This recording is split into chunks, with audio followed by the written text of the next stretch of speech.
Guys, it's Chase here, and today we're going to be going in depth on a new special weapon in Splatoon 3, the Reefslider. As always, just a quick reminder that if you like the content you see at this channel and want to see even more Splatoon 3 content in the future, don't hesitate to like and subscribe. We're trying to push for 10,000 subscribers by the end of the year, so your guys' support is greatly appreciated. Okay, so among all the new specials that were revealed in the Direct, Reefslider has been the biggest question mark for me. It's confirmed to be on the Dark Tetra dualies, and since this weapon has basically become my channel's brand at this point, I felt obligated to make a video about it. Aesthetically, I love this thing. It's so cool how your character just whips out an inflatable shark and you ride off into the madness. Plus, it's propelled by soda bottles. What else can you ask for?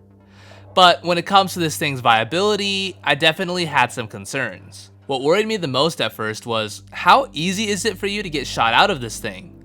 Your entire inkling is exposed on the top, so things weren't looking too good.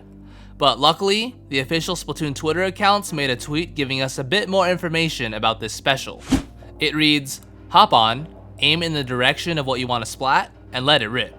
Press ZR at any time for early detonation." They later say that, while there is a brief period of vulnerability during its activation, you're completely invincible for the remainder of the special. So this information makes me feel a lot less worried about Reefslider. You pretty much have to only worry about where you decide to activate this thing, but once that's out of the way, you're home free. From this footage, the activation time seems pretty fast, but what's unclear is what exactly counts as the activation period. If we look back at the tweet, it says that you first hop on the shark, then aim in the direction you want to go, and then the shark starts moving. So my question is, are you only vulnerable during the period of time where your character gets on the shark? Or are you also vulnerable when deciding where to aim it? I'm assuming you are vulnerable when trying to position it, but I'm honestly not too sure. What do you guys think? Has the answer already been confirmed? I've tried looking around at different footage, but I haven't really seen anything that gives me the answer. If this information is known and I just haven't seen it, please let me know. Now that we've discussed the whole vulnerability thing, let's talk about the special as a whole. What do I think of it, and is it similar to Splashdown? I'll just say right off the bat that I do think this special looks pretty good. It's not something that you would really want to use as a panic button, but more so something that you'd want to use from a distance. Its track seems to go pretty far, and it moves at a high speed. I think it can definitely catch some people off guard. Do note that if you happen to run over someone before detonation, they will die. That was probably obvious, but I'm just pointing that out. It is interesting that you can't steer it, but I suppose that makes sense for balancing purposes. However, since you can't steer it, you do need to be cautious about where you aim this thing. As in, don't aim it directly into the water or a chasm.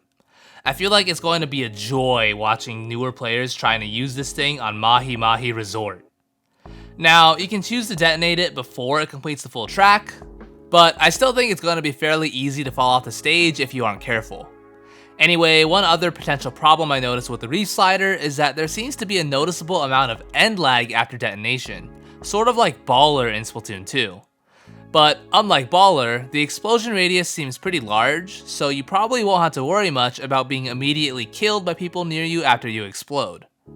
But ranged weapons do exist.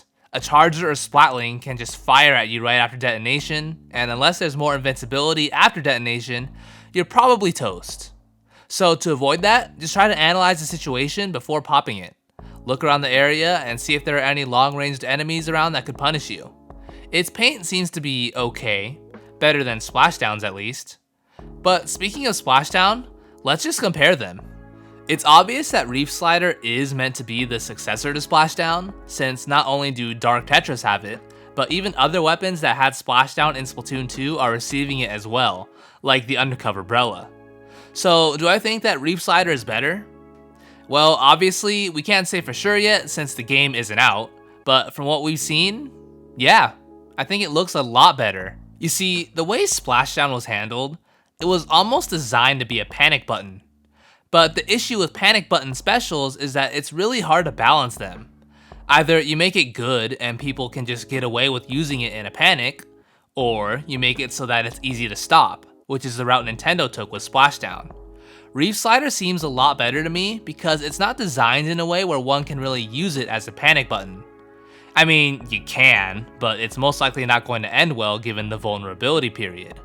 And sure, the end result of Reefslider is very similar to Splashdown, but the design of it requires a lot more thought from the player, and as a result, it can be way more rewarding. And if you ask me, that's what makes a special great.